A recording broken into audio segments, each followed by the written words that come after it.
Recevoir un diagnostic de cancer peut être bouleversant et vous amener à vous adapter à cette nouvelle réalité. Lorsqu'on m'a appris que j'avais un cancer, c'était un choc, un coup de poing. Cette expérience difficile a par contre permis de changer complètement ma façon de voir la vie. Tout au long de votre parcours de soins, il est essentiel pour votre équipe d'identifier vos préoccupations et d'évaluer votre niveau de détresse, dans le but de mieux vous accompagner, ainsi que de vous aider à vous adapter à cette nouvelle réalité. Recevoir un diagnostic de cancer peut amener un lot d'émotions, de la peur, de la tristesse, de la colère. Même si ces émotions ont tendance à être intenses au départ, elles diminuent avec le temps.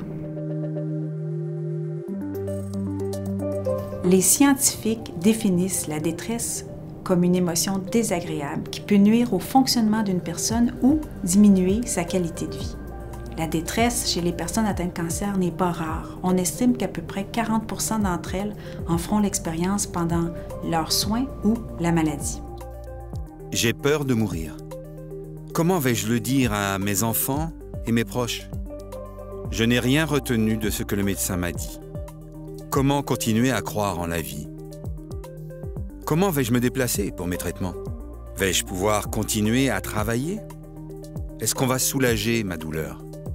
J'ai vécu de la détresse pendant les traitements et la maladie. C'est important d'en parler, car il existe de l'aide.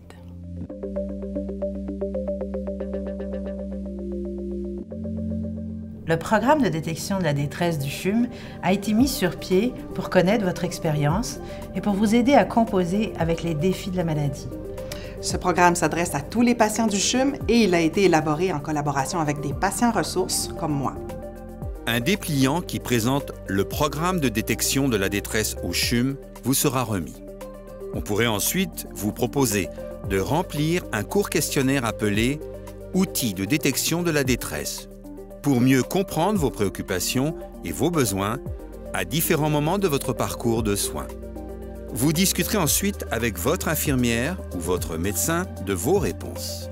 Ceci permettra à votre équipe de vous guider vers des ressources appropriées aux besoins, si vous le désirez. Votre équipe soignante et des personnes de votre entourage travailleront avec vous pour mieux répondre à vos besoins. Lorsqu'on fait le choix du type de traitement que vous allez recevoir pour votre cancer, votre bien-être et votre qualité de vie sont tout aussi importants que votre condition physique. Vous avez le droit de demander et de recevoir de l'aide pour mieux faire face au cancer.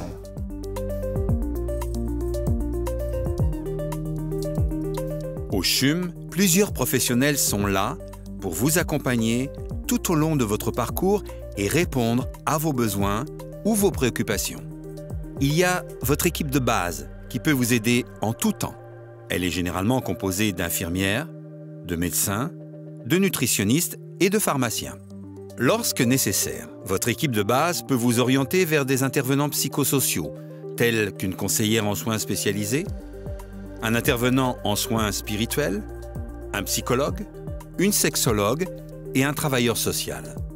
Votre équipe de base et ses intervenants psychosociaux, aussi appelés équipes interdisciplinaires, travaillent ensemble pour mieux répondre à vos besoins.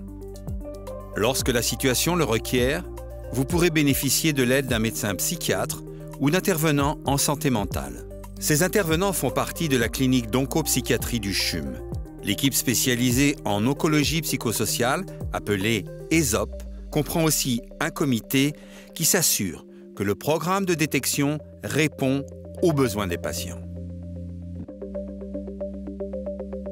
Il n'y a pas de raison de s'inquiéter ou de souffrir en silence. Il faut oser en parler. Mon équipe de soins a été d'une grande aide. Je ne savais pas qu'il y avait autant de professionnels qui pouvaient m'aider pendant mes traitements. Il suffit de parler des inquiétudes et de ses besoins. On est là pour vous! N'hésitez pas à faire appel à nous.